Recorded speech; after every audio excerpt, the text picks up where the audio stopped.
Hello and welcome to Personal Wealth Strategies, our quarterly. It's the beginning of the quarter, but it is also monthly webinar series that we do.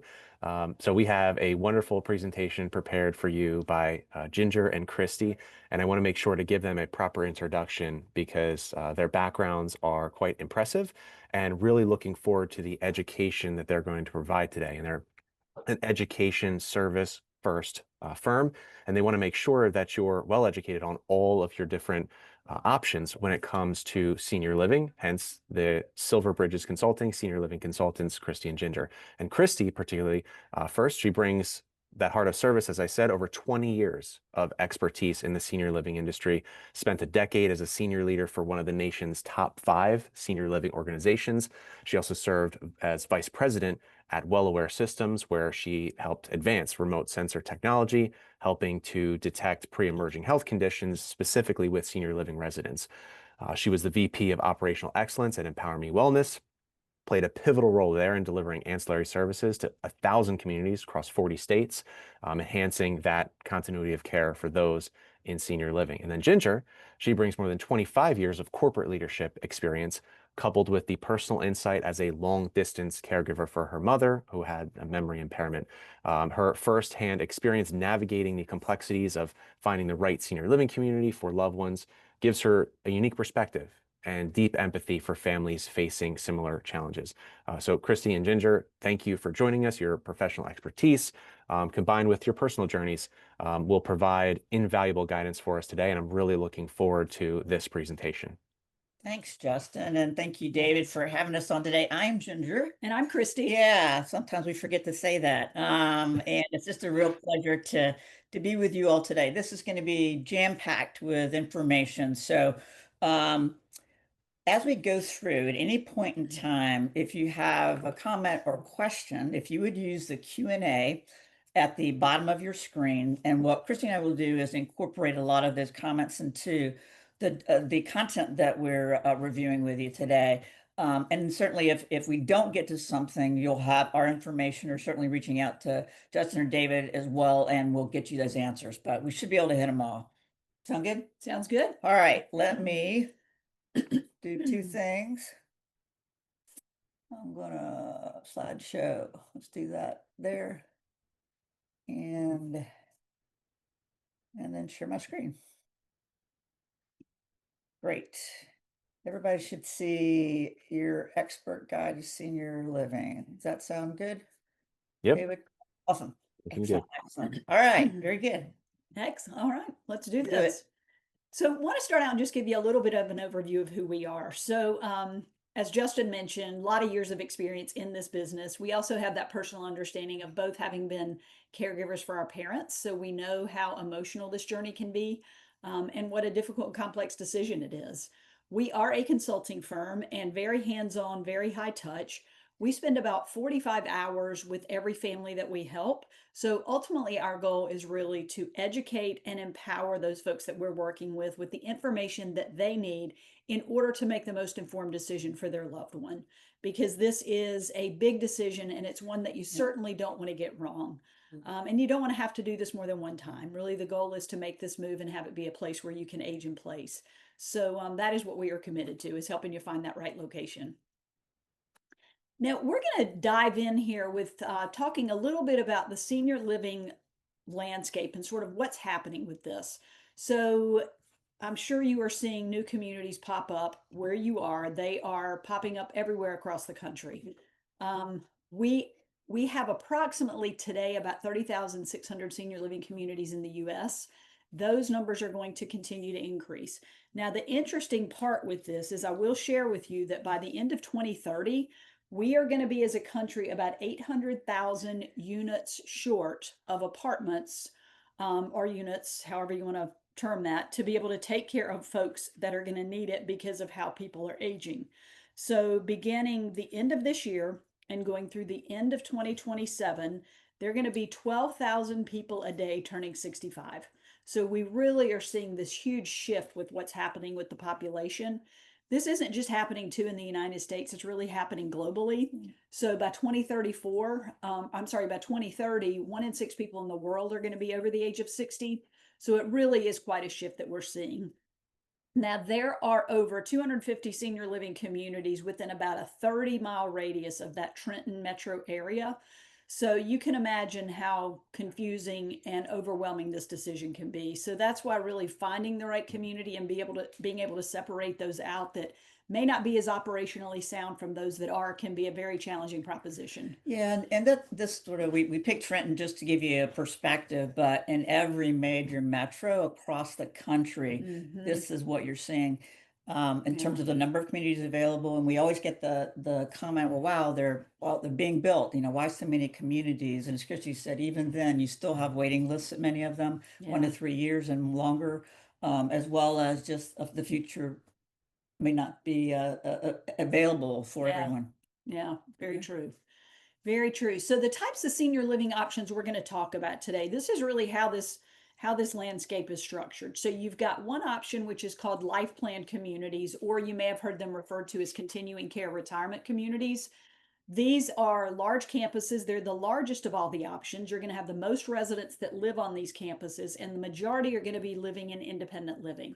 So you've got on this one campus, and they're usually different buildings that are housing these services, but you've got independent living, you've got assisted living, you've got memory care, and skilled nursing. So that's one option. The second option is what are called rental communities. Now, rental communities are going to offer a lot of the same types of services. They're just not going to be as large in scope. Rental communities can also be configured differently. So you may have a rental community that has independent living, assisted living, and memory care. They may only have assisted living and memory care. There are also communities that are simply standalone memory care communities where that is all they do, and they segment residents based off of those that have early stage, mid stage to late stage of that disease process. And then another option that falls into this rental communities category is something called group homes. And group homes are like a residential home. You may have driven by them in neighborhoods and not even noticed. They look just like a regular home. They are licensed and they are allowed to house 8 residents in those homes maximum, typically taking care of folks that either have assisted living needs or memory care needs. So that's another option that falls under this rental communities bucket. And then the last piece we're going to talk about is really what is called long-term care, which is the skilled nursing piece of this. And we'll go a little bit into skilled nursing, how that's split apart.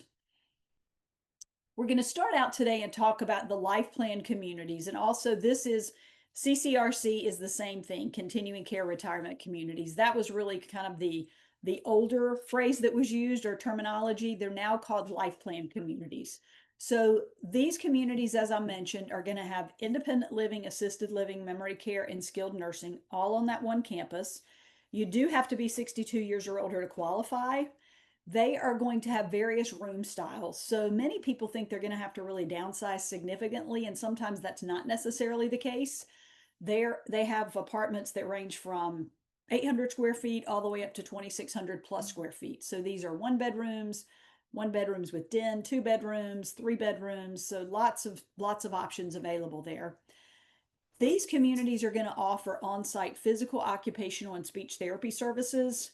And then most are going to have physicians that are visiting residents there at the community. It's typically a primary care physician, and they're usually a gerontologist by background.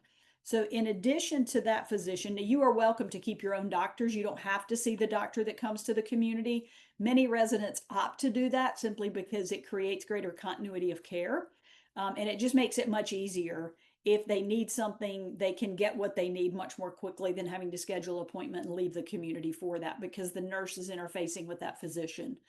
In addition to that primary care doctor, there are other physicians that visit the community, like audiology, podiatry, dentistry, dermatology, and sometimes psychiatry. So lots of other specialties coming in. You do want to, however, keep your specialty doctors like your cardiologist, your neurologist. Those do not visit the community, but often communities have relationships with doctors in those specialties. So that's kind of how that structure works. Now, the amenities you see at life plan communities, because remember, these are the largest of the options, and most of the residents living in these communities are independent. So you're going to see potentially indoor and outdoor swimming pools. They may have tennis courts, pickleball courts, woodworking shops, pottery studios, all kinds of things going on. Many of them too are going to offer a number of different types of clubs. So these could be clubs from bird watching to learning Spanish to photography to knitting, lots and lots of things that are available. Some of the large communities can have over 150 clubs that are available. So good news is there is a lot going on. You can be as busy as you want to. You're not required to participate in anything, but certainly it is there and easily available if you want to. These communities are also pet friendly. Most of them are. Some are going to have a weight limit when it comes to pets. Usually, if they do have that weight limit, it's about 25 to 35 pounds, but many do not have weight limits. So it just depends on the community. And then most are going to provide free transportation. Now, folks can certainly bring a car with them. Sometimes there's a fee for that first car, sometimes it's included. It just depends on the community. But they will provide free transportation within 5 to 10 miles of the community to doctor's appointments, grocery stores, museums, performances, things like that. So that is available to you. Now, with this pricing piece, this is really one of the places where life plan communities and rental communities really begin to split apart and differ. So the way this model works, it is private pay. If you needed to go into skilled nursing, your skilled nursing, assuming you've had a hospital day with 3 qualifying nights, your skilled nursing stay, usually that first 20 days is covered by Medicare. If you are going into the independent living side, you usually with life plan communities have to come in through independent living. So you typically need to be independent to qualify. There's also a financial qualification that you go through. So you would start out in independent living and then go through that continuum as your needs progress. There is an entrance fee that you pay when you first come in, and that is anywhere from $200,000 on the low side all the way up to the high side of about $5 million. And again, that is market dependent. That entrance fee is kind of like a country club membership fee. In most cases, you're not owning the real estate. There are some communities that are an equity co-op model. Most are not. So that entrance fee is really like that country club buy-in fee. A portion of that entrance fee is going to be refunded to you or to your estate when you either move out or pass away. Now, the amount that is eligible to be refunded back to you, that's typically determined by the community. Sometimes you will have a choice in that at the community based off of which agreement you sign. Sometimes they only have one option, and that's what it is. So that can be anywhere between 50% to 90% refundable back to your estate or back to you should you move out or should you pass away. Now, in addition to that entrance fee, you're going to have what is called a monthly service fee.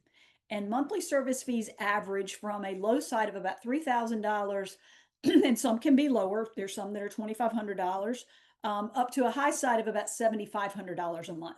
Now, that is for one person. If it is a couple that is moving in, the way that works is usually for a couple, there is a second entrance fee, which is substantially smaller than the first one that you pay. So that could be anywhere from $50,000 to $100,000, depending on the community.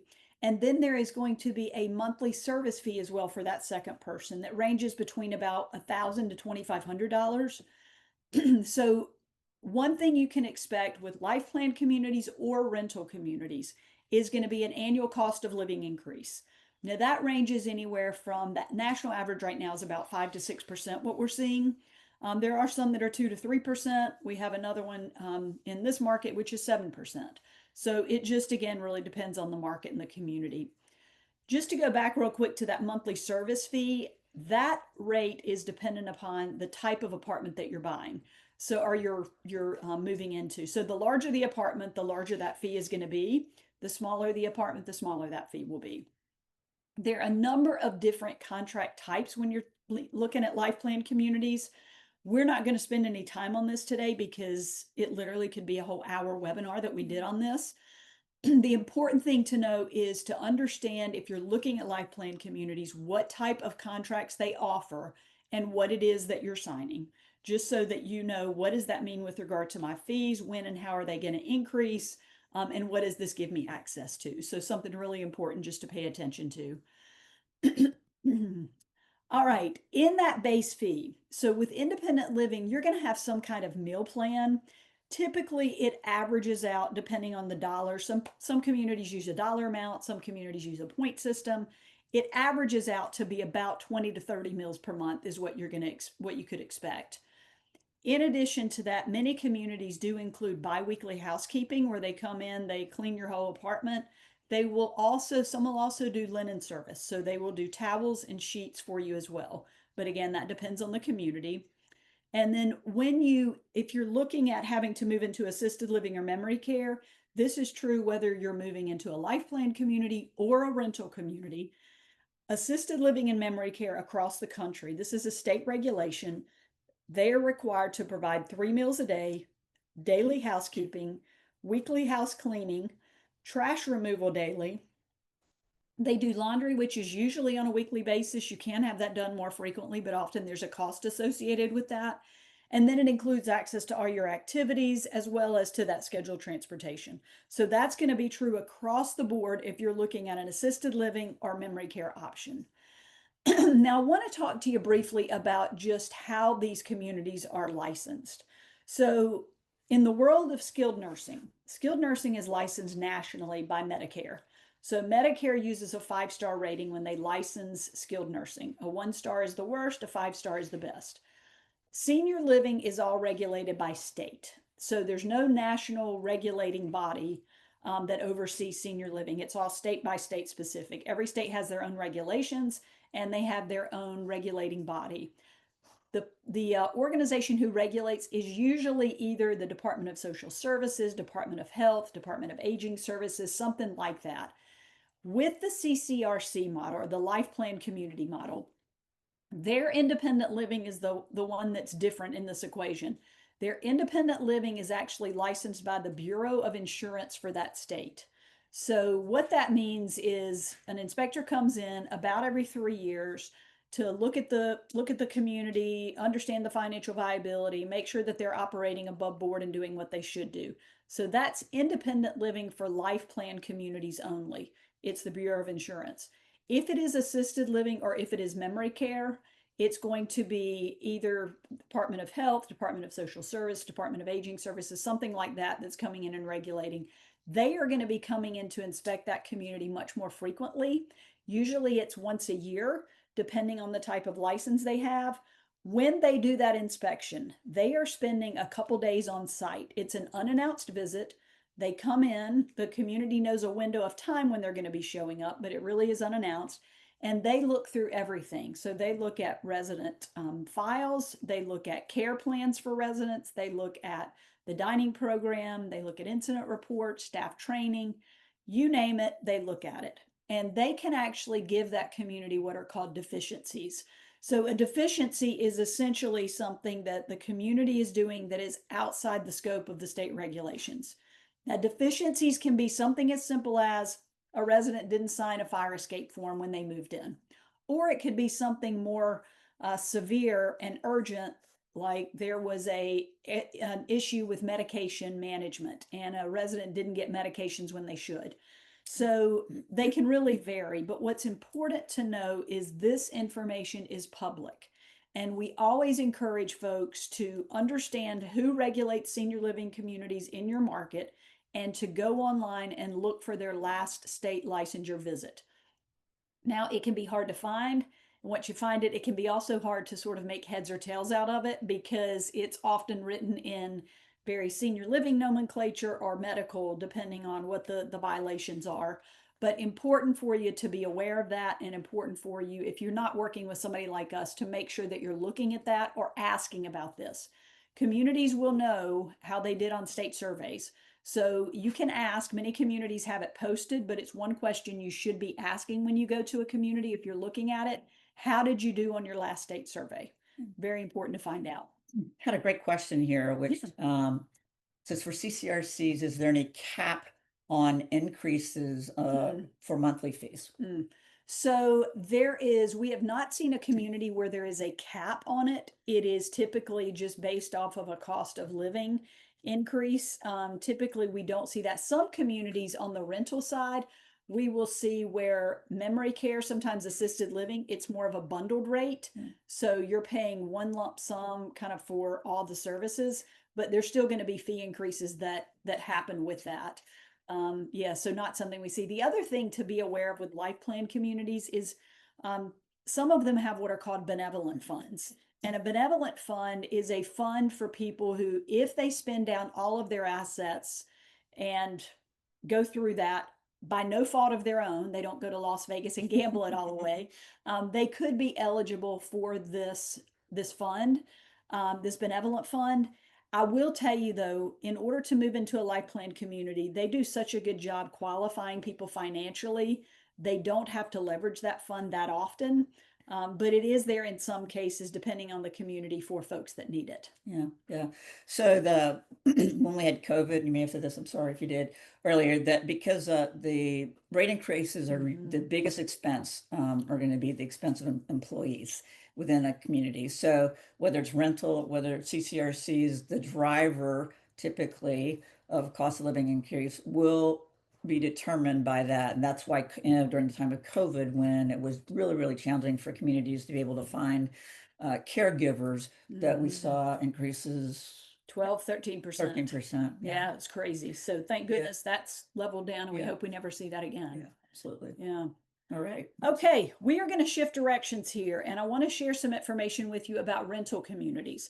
So sometimes people hear the word rental communities and think, oh, if it's a rental, it must be less than. It must not be as nice as.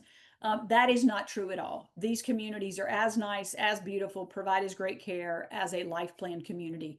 People tend to be more familiar with life plan communities because they start marketing to folks when they turn 62. Rental communities don't do that. So the other thing to make you aware of is there are a lot less life plan communities than there are rental communities.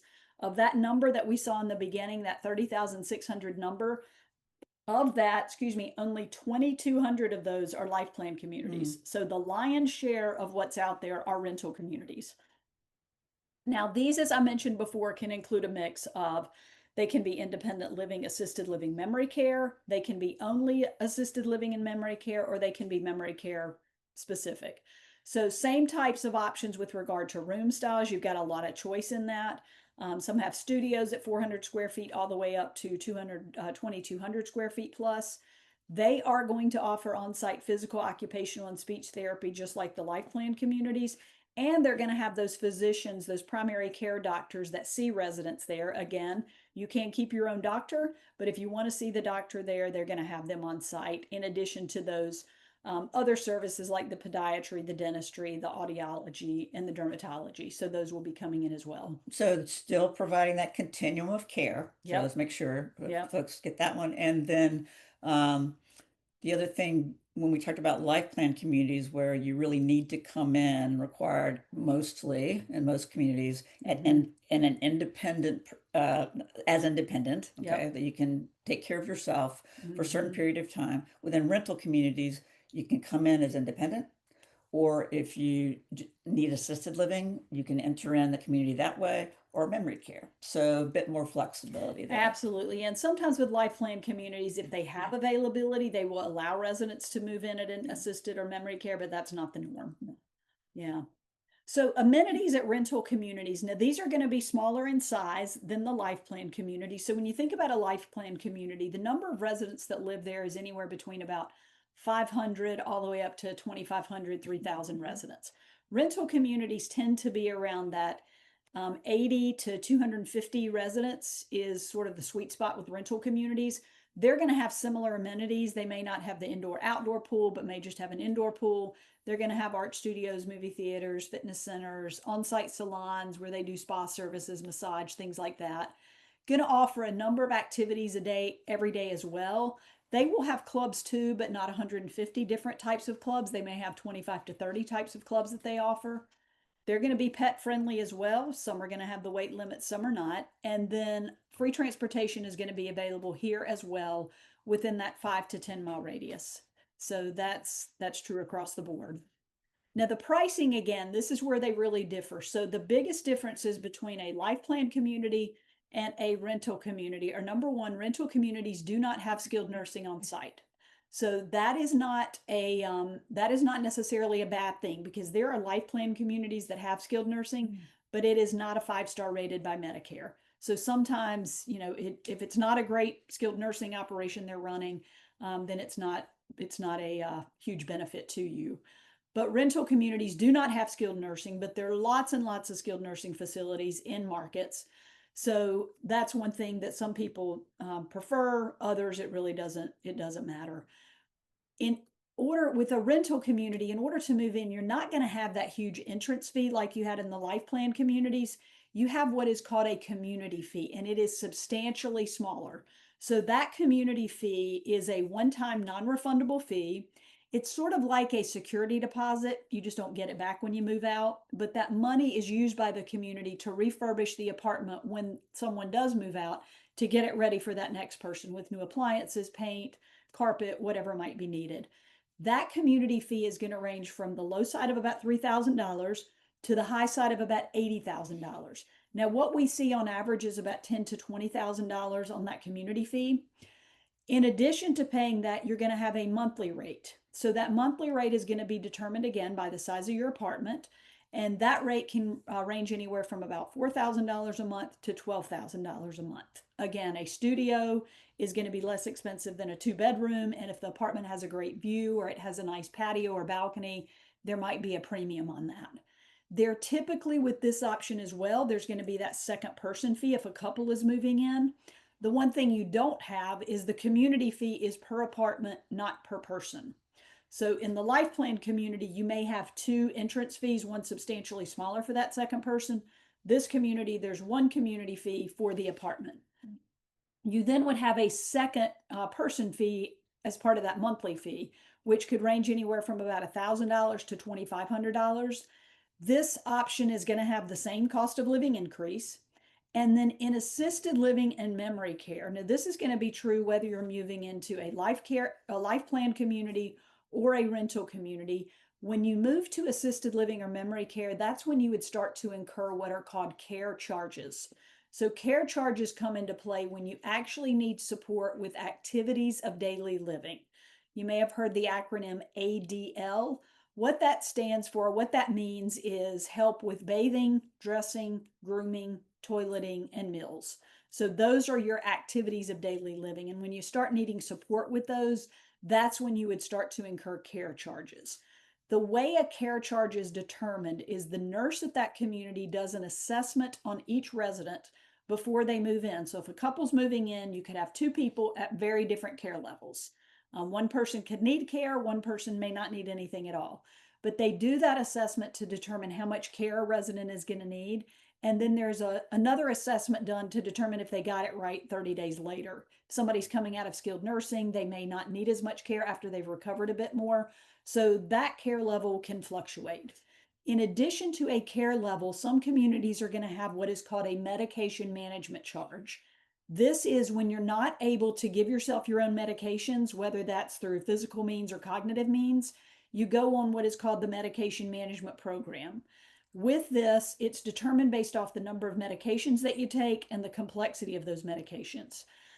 So in order to self-medicate, if I'm in assisted living, I have to be able to answer questions when that nurse does the assessment of what's the medicine I take, how often do I take it, what do I take it for, and what happens if I miss a dose. If I can answer those questions, I could give myself my own medications. If I can't, and I'm in assisted living, then I need to be on the medication management program. The community manages those meds for you. They handle refills. They come to your apartment when you need those prescriptions and give you the proper dose at the proper time, making sure you're getting what you need. All right, question for you. Yes. Back in the day, Yep. Mom and Dad needed meds, and I would go to the house. I would fill up a little pill box 7 days a week. Had several stacks of those boxes, and that's how they took me. I was assured that they were taking. Can they do that? Can someone do that in a community? It's a great question, and the answer is no. You cannot do that in assisted living because it is a state regulation. So either the resident has to be able to give themselves their own medication, or the community has to take care of that. So yeah, unfortunately, that's not something you can do in that setting. Thank you. All right, so included in the monthly fee in a rental community, for independent living, there is also going to be some type of meal plan. Usually it's about 1 to 2 meals a day. Typically it's breakfast. A lot of communities do a continental breakfast and then they also do dinner. But it'd be about 1 to 2 meals a day. They're going to do housekeeping and linen service typically on a biweekly basis, and that's going to be dependent upon the community. And then with assisted living and memory care, like we talked about before, across the country, as a state regulation, they all have to provide those 3 meals a day, the housekeeping, the laundry, and the access to the activities. We talked about with assisted living and memory care, this is where the care level pricing kicks in. Many rental communities offer something called a respite stay, and this is a huge benefit in two ways. And two ways you'd want to utilize this. So one reason people use respite stays or short-term stays is if they are the caregiver for a loved one and they are just exhausted and need time to recharge their own batteries and don't have a lot of support from other family, they can have their loved one move into a community for a short period of time. Some will do this for 2 weeks, some require a minimum of 30 days, but it allows that person to be taken care of while the caregiver gets some much needed rest. The other reason people use respite stays is as an opportunity to sort of trial run what it's like to live at a community. So they could move in for 30 to 60 days as if they're a resident, experience the community firsthand, and then decide at the end of that period of time if they wanted to stay on as a permanent resident. So that is offered by a number of communities. All right. Let's talk about prohibitive conditions. Okay. All right. So when you look at assisted living, there are certain things that by state regulation cannot be cared for in the assisted living environment. If a resident was to develop one of these conditions, it would need to be managed in a skilled nursing setting. And then once that condition resolves, they can move back into the assisted living setting. So ventilator dependency, skin wounds that are stage 3 and stage 4, meaning they're much more on the severe side, intravenous IVs or injections directly into a vein, not subcutaneously, or feeding tubes. So those conditions all need to be managed in a skilled nursing setting. Now, with memory care, we get a lot of questions about this because there's a lot of confusion and the industry doesn't make this easy to understand. But just because someone has a diagnosis of dementia or mild cognitive impairment does not mean that they're relegated to need to live in a memory care setting. I call it a neighborhood. It's like a separate floor or separate wing of the community. There are a lot of residents that live in assisted living that are pleasantly confused. And that is totally okay and understandable. The reason people move into memory care, there are really 3 specific reasons. One is if they are exit seeking and trying to leave that community and risk putting themselves in harm's way. A secure neighborhood where there's a keypad to enter and exit can be really helpful. Another reason that they would move into a memory care setting is if they just became overwhelmed in the assisted living setting. It became too much stimulus, too much activity, too much going on. The third reason is if they developed what are called repetitive behaviors, or they started doing things like vocalizations or making certain tapping sounds and just continue to do that for hours on end. Staff is better at redirecting residents in a memory care setting. And it also just helps protect residents' dignity more being in that different type of setting. So those are the reasons people move into a memory care neighborhood. Some communities, and this is not, unfortunately, it's not something we see at a lot of communities, but there's some communities that have a program called a bridge program. And do you want to talk about that since your mom was in one? Yeah, so my mom had early stage dementia. Dad was trying to be a caregiver and he did the best he could do. Unfortunately, as a caregiver, if you are one or if you have parents that you've seen in the situation, it takes a tremendous toll. In fact, I think the statistics is 40% of caregivers pass away before the person that they're caring for. In my dad's case, he fell, unfortunately, was not able to recover. And then mom was, my sister and I left with, okay, we need to bring mom closer to us and finding a program that was specific for memory care. She was early stage in memory, meaning that there were some things she still could do and certainly interact, but she wasn't doing a lot of that when they were living at home. We found this great community near where I live that had this bridge program. And that really means that if you have early stage cognitive impairment, whatever that looks like, okay, in that memory care setting, there are programs and activities designed to help stimulate and engage residents so it combats the decline. Okay. Doesn't stop, doesn't really, ultimately the decline happens, right? But at least can stabilize it for some time. When my mom was with my dad, she would talk some, but it was usually yes, no answers. When she got into the community and she had the benefit of socialization, these wonderful programs to help that stimulation, the right nutrition, her medications on time and on the pill box. Right. She basically looked at me one day and I said, Mom, how are you doing? And she said, Ginger, I am living my best life. And so it was just a really wonderful thing to see. And we see it over and over again. So we like to look for with clients that have someone they love with memory care, these types of programs. Absolutely. Yeah. Okay, excuse me, with skilled nursing. So when you think about skilled nursing, there are two types of care that are provided here. There are short-term services that are available, and these are for folks that have some type of surgery, some type of illness. They're getting out of the hospital. They're not really ready to go back home and they need a little bit more time before they can return to that. So they're short-term services that are available. Then they are going to have a number of beds that are dedicated for long-term care. And these are beds specifically for those folks who have really chronic health conditions that are going to continue, that need to be in a skilled nursing setting in order to better manage those. Medicare, as I mentioned earlier, will cover some of the cost of skilled nursing if someone has a hospitalization and they have those 3 qualifying nights. They're usually going to cover about the first 20 days of that. It's going to depend on your insurance. If you're paying out of pocket for skilled nursing care, a private room, there are less private rooms in the country than there are semi-private rooms. A private room is going to run about $10,000 a month. A semi-private room is going to run about $8,500 a month, just to give you a gauge of what that looks like. Cool. All right. All right. So I get to talk about Yes. funding senior living, but the one message that I have for you is you have fantastic resources, and congratulations to you for making that decision to go with the team at Personal Wealth Strategies. We hear this question all the time. How can I afford it? What can I afford, et cetera? And it's very, very important. We know senior living, right? We understand that, but we are not experts when it comes to financial decisions.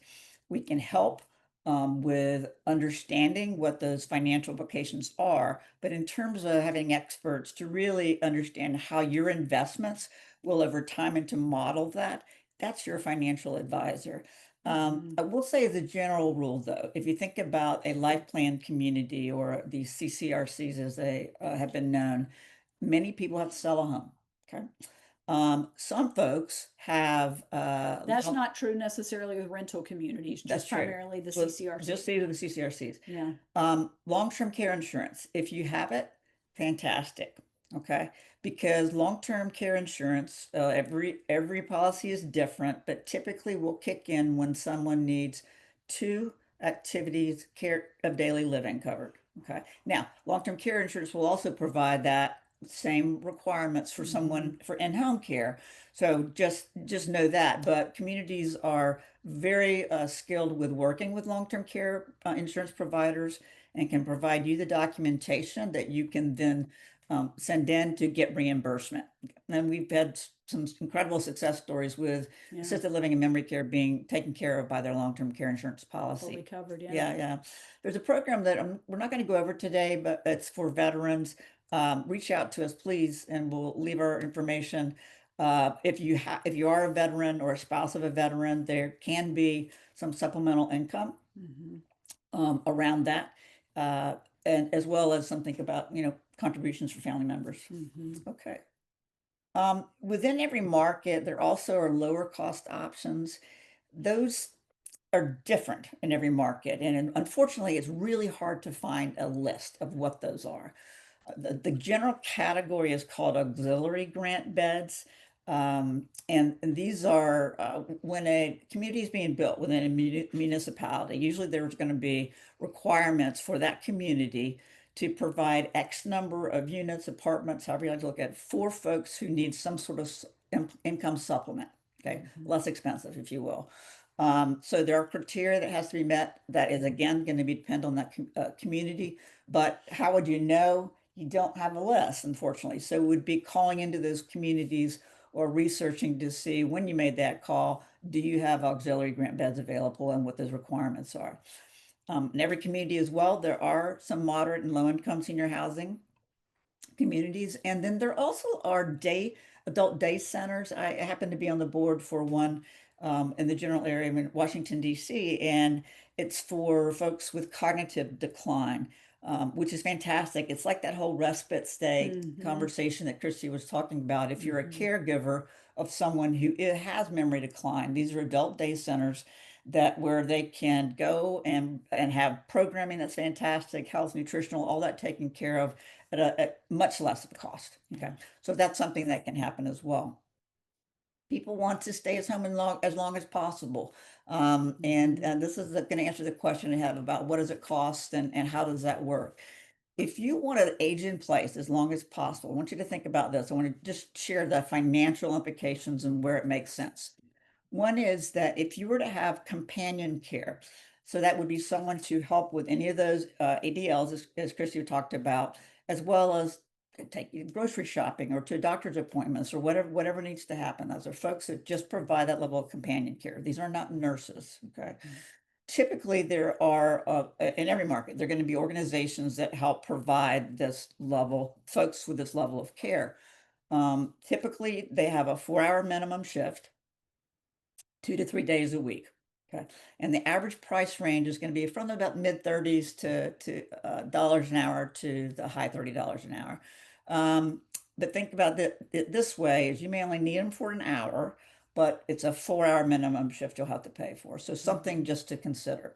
If you needed to have home health come in, you had a severe wound that needed, you had an IV, you had whatever that might be where a nurse was required, that average cost is between 80 and 90 hours, $90 an hour. Yeah. Now, folks, yeah. Yeah, one thing real quick on the companion care piece. So if you need more than about 20 hours of care per week, it actually comes out, you would come out better moving into, in most cases, a senior living community than trying to stay at home simply from a financial perspective and weighing those options. Yeah, okay, great point.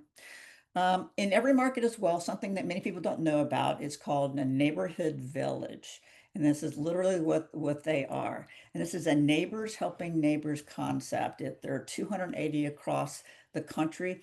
And it's a way for you can either volunteer to be of support, or if you are aging in place and need support, you can sign up. Gosh, it's less than $1,000 a year. Yeah. These type programs, and volunteers, you can ask for help mowing the lawn or changing a light bulb or taking you for a doctor's visit, and volunteers will help provide that level of support. It's totally volunteer driven, and these are nonprofit organizations. Now, how do you know if there's one in your area? If you would go to the website called Village to Village Network, and that will help provide one for you. Okay. Now, want to hit you with a couple of questions that I want you to ask. There's going to be a handout that we're going to send you, Justin and the team are going to send you, which is going to have a summary of all of these questions that we're going to talk about. But we think it's super important for you to be empowered to ask questions when you're at a communities and what are the right questions. A couple of these I'm just going to point on each slide is one is you want to ask about the tenure and experience of the staff, specifically 2 roles. That would be the executive director, who's the general manager, and that director of wellness or head of clinical is often called. If you have 2 folks that are really steeped in this business, who are skilled and are great leaders, so that folks want to stay with them, right? That retention, employee and retention, so important. Then you're going to have a community that runs well. If you don't have that, you're going to have a community that's fighting fires all the time, right? So again, you want to find out about that tenure and experience of those 2 roles. You're going to ask about that state survey. Christy mentioned they should know that answer. If you hear crickets, that's a problem. Most communities will actually have that posted in the lobby as well. So super important to ask, even if you haven't looked it up, to ask about the results of that survey. One really big question here is, what is the average call bell response time?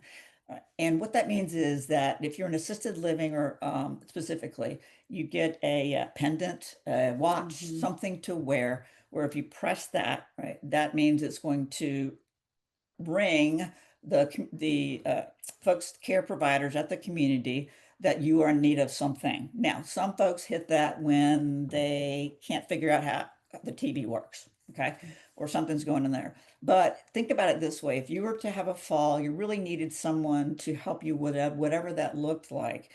How much long would it take for someone to answer that call bell? This is something that the communities track daily. Okay. So you need to definitely ask about call bell response time. What is the average? And what does good look like? Good looks like 7 minutes. Okay. 7 to 10 in there. All right. You'll ask about doctor's visits. You're going to ask about special diets, right? Especially if you're in need of one, and most communities have them available. The training that staff receives, super important, especially when it comes to employee retention. And another big one here is, are there any specials or pricing promotions? Most folks don't know that if there's a waiting list, there typically are not concessions. But if there's availability, most communities will do some kind of special or pricing promotions. And that could look like a discount off community fees or rate locks on apartments or free month's rent. Was at a community today where they're doing half off of monthly rent for the next 3 months. So definitely ask, because you won't know unless you ask. Okay. We do this all the time with our clients. And so super important to ask. Summary of all these questions coming to you after this call, right? And make a copy, take it with you if you're ever there touring communities. Okay. We're just going to take a couple of minutes here and just talk about what we do. We want to explain what does it look like when, as consultants in this business. We haven't seen anyone who's a consultant in this business before. If they're out there, that's great. But in terms of what we do, we're an end-to-end service provider. It's Christy and I. So if you're working with us, you're working with us specifically. We do a free consultation if you just have a question about it, think there might have a need, you want to describe a situation to see if we can help. There's no charge for that. If you decide you want to engage us, we then conduct a deep dive analysis, and that's to understand your needs, your preferences, your timeline, your location, your budget, and any other requirements that you may have. This could look like, I want to live in a bucolic area with lots of walking trails, or it could look like, I want to be in a 2,000 square foot apartment, right? And starting to help us create a checklist of what that could look like so that we can then go and do our research to find communities within your market that hit those checklists. We're also going to make sure that they're solid operationally. Okay. We're going to be looking at the licensing as well. And when we do this, I mentioned before that we are in Washington, D.C. We do this across the country. And a lot of it's driven through our relationships with financial providers. So we're in New Jersey all the time. We're going back there in a couple of weeks. We have clients everywhere, and the Northeast, as well as the West California. Texas was in there last week. So when we're doing this research, it's really important for us to get eyes on communities. We are going in market before we ever make any recommendations, to see those communities and ask the right questions when we're there. We'll come back to you with a recommendations report that's going to summarize our options. And we're going to try to take, if you think about a geographic area that's really large, right, a number of communities, we're going to take it from wide to narrow. You're paying us, and we'll talk about what that looks like here in a second. You're paying us to be the experts in the community to find those that are that match, right? They hit all the buttons on the checklist, all right? And that recommendations report we'll review with you. We'll talk about the why. We'll talk about communities that we visited that we didn't recommend.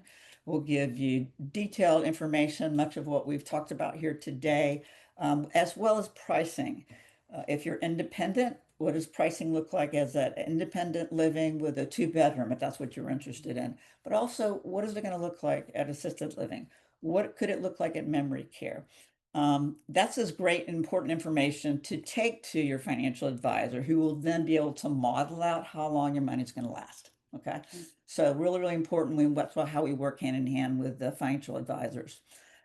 Once you see this report, you'll say, all right, I'd like to see all 3 to 5 is where we like to keep it, just to make it not too overwhelming. And we then will take you on tours, right? Based on your feedback in this community. We'll set them up. We go with you. We're back in market to go with you on these tours. We're not just meeting with a salesperson, which is who you would meet with if you were to make a call, but we're bringing together that executive director. We're bringing together that head of clinical, that you then are face to face with those folks too. We'll make sure you eat there, that you talk to residents there, because we can find great communities that hit all those checks, hit that checkbox, but then it becomes about feel. So it's being in the communities and really understanding how's this going to feel for me to live here at this community. That then is the driver in terms of the decisions that you're going to make. We'll then go and negotiate pricing on your behalf. And then the second biggest question when people decide on a community is, what am I going to do with all my stuff, right? And there are wonderful organizations, they call them transition services. They will help with moving. They'll help with figuring out what is of your furniture will fit, what to do with the rest of it. So they're wonderful there. We can also help with if you needed an elder law attorney, if you needed realtor in a market. We happen to have connections with those folks as well. We consider ourselves a collector of resources. So that's how we help.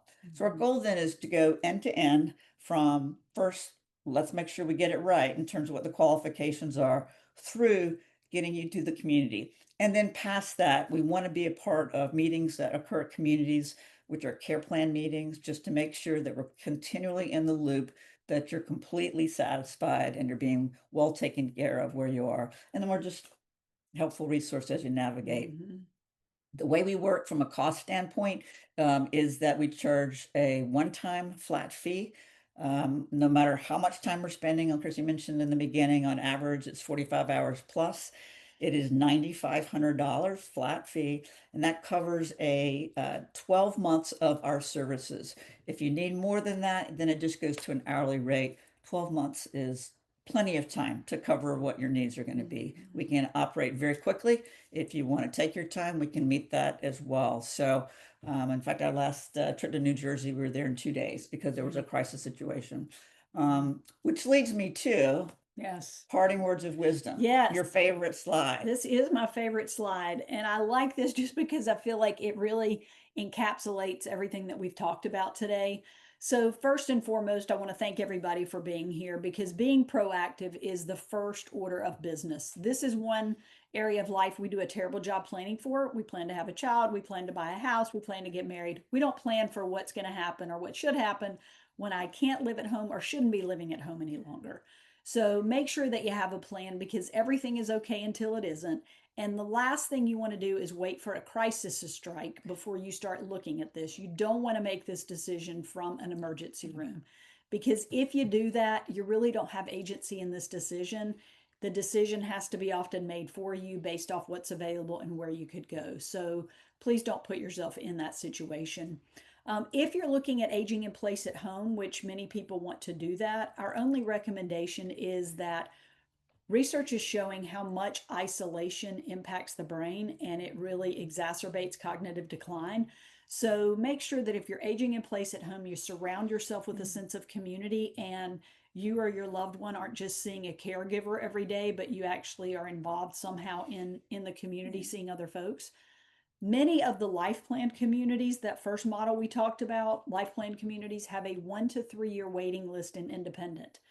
So you can get on those waiting lists usually with a fully refundable deposit, which is anywhere between about $1,000 to $3,000.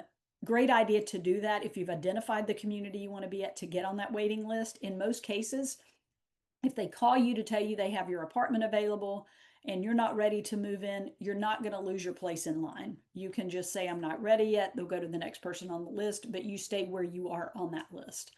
And then the last thing we'll leave you with is the most common response we hear from people, and I kid you not, we hear this every day from people, is they say to us once they've made this move, wow, I wish I had done this sooner.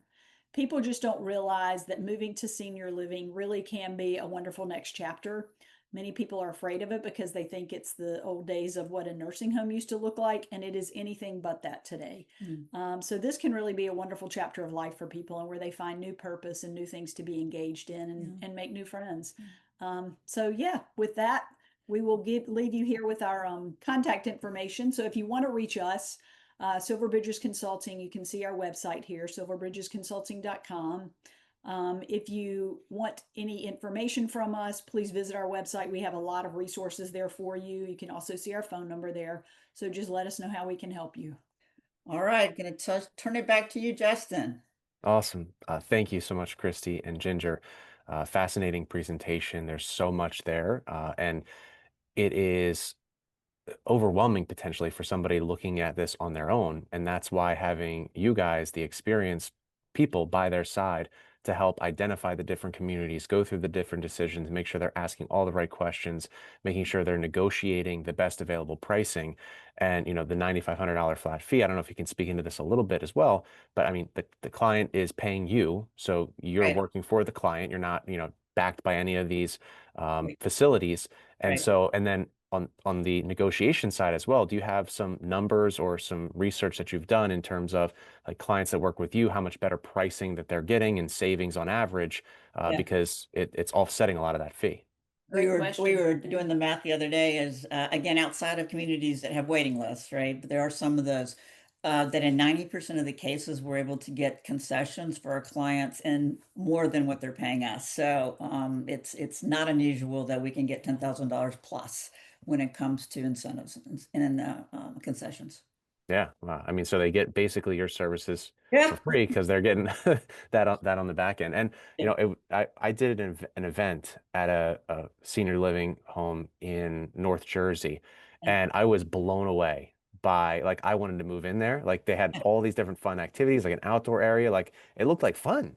And I was Yeah. like, dang, this is what it is now. I might be setting myself up as soon as I qualify for one of those areas. Right. Um, Take me back to my college days there, living Hey, with a good community with all those activities. So, thank you. And you know, this topic is something we definitely dive into with our clients. David has his certification in long-term care planning, the CLTC. So this is definitely a conversation that we're having, and it's not always just about insurance. It's about like, what are you going to do after? And so, you know, you guys are excellent resources there. I'm just going to throw it over to David to roll us out here. Yeah, it was perfect. And thank you very much. That was a tremendous presentation. As Justin said, I really got a lot out of it myself, and I work in this business. yeah. Um, the one thing I will throw in as a personal comment, and it's going to be biased based upon what Justin and I do for a living, is I've been doing this for a long time, and this is one place in society where there is definitely going to be the have and the have-nots. Yeah. Those that have money are going to have these choices. They're going to have these places that you want to go to. And those who don't, unfortunately, you spoke about the numbers already. It's going to be competitive to get these beds and these units. And if you want to be in the place that you want to be in, it takes planning. Yes. Um, and I'll just mention that one of the techniques that's out there is for people to look at the large costs associated with these types of care and say, well, you know what? I don't want to pay that. Let me get the state to pay for it through Medicaid. And they'll go hire an attorney who will then teach them how to get rid of their assets so that they qualify for Medicaid. And I always suggest before you do that, I suggest you go to see a facility Exactly. that has a Medicaid bed available and decide if that's where you want to go, because the state then makes the decision for you because you're awarded the state. It's not something that you want to qualify for. It's something that's there for those who cannot do so otherwise. So planning, and the other thing I'll just throw out there that's a misconception is just because you have a lot of money, if it's in the form of an IRA, Yeah. not so easy. If you think about having to write the check to go to one of these facilities, if you have money in an IRA, don't forget that withdrawal comes with a big tax bill too. So if you think these numbers are big, add another 30–40% to that because that's going to the government. So yeah, I look forward to partnering with you because you take care of a part of this business that we don't, and we take care of a piece that you don't, and the client needs both. That's right. You're absolutely So thank you. You're very, very I'll finish. welcome.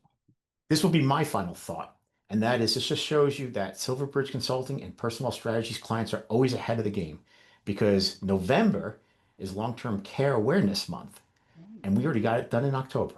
That's Well awesome. said, David. Well said indeed. Thank you very, very much. And thanks to all. And if we can answer anything for you, please reach out.